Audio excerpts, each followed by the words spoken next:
some that need the real fertile land, and then the other side was a sandbar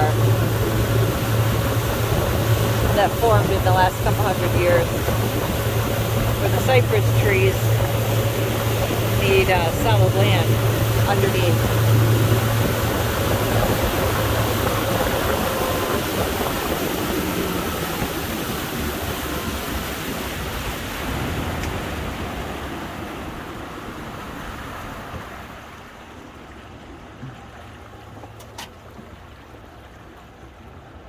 Waterway, then we call it a bayou or a river.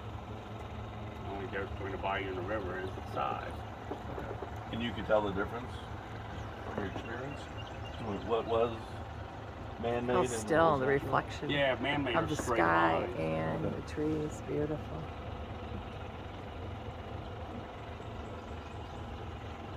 Love all the And I haven't sounds. told you about the Spanish moss yet either, have I? It's got a really interesting story. Starting with, it's not Spanish and it's not moss. It's actually a flowering bromeliad. What? Yeah, isn't that cray-cray?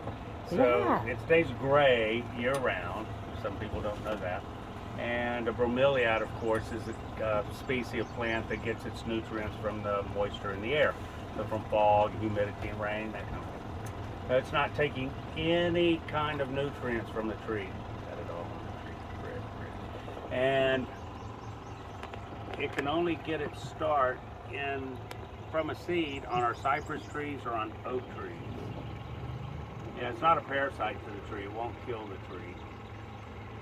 But it can grow so thick onto a tree, like look at this little tree up ahead of us there, Sue, that it covers the limbs and it can stunt the growth of the tree, but it's not going to kill the tree. Keeps growing off the top. And does the you call it moss then or not moss? Yes, Spanish moss. Okay.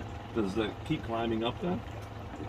No, it makes a seed, and the seed can start growing, or as a piece of string, it grows because it can get nutrients and it grows. Okay. You know, gravity and wind. But it grows downward. It won't Yeah, go upward. gravity, right. It doesn't climb against gravity. So it can only get its start on the side. Oh, okay.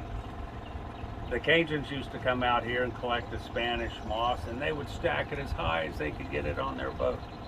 And they'd bring it back into town and sell it to Ford Motor Company. Michigan.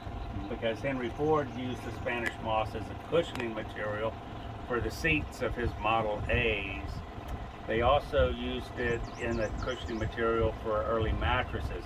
Have you ever heard of the term "don't let the bed bugs bite"? Same thing with horsehair. Yes. Yeah, because all the little chiggers and critters that are growing in that Spanish moss living in there, oh, they would just sew that right into your mattress. Oh, And lovely. then I had one mo boy on board, and he said that the very first automobile recall was the Ford Model A's for there being bugs in the seats. Ah. Oh wow. So the early Spanish explorers, they had never seen the Spanish moss before, and they didn't have a name for it. And they decided somehow that they would start calling it French hair. French hair. French hair. Well, when the French people got here, they thought it was pretty damned insulting that those Spaniards would be calling that stuff French hair. So the French decided they would start calling it Spanish beard. And from Spanish beard, the name morphed into Spanish moss, and that's just the name that stuck with it. Oh, and it's not a moss at all. Not a moss at all. A bromeliad. Yeah, flowering bromeliad. But it does look like the Spaniards that were coming off those galleons Oh after yeah. months at sea and had those long gray beards. Is that its closest living plant relative is, want to guess it? Closest living plant relative to Spanish moss. It's a bromeliad.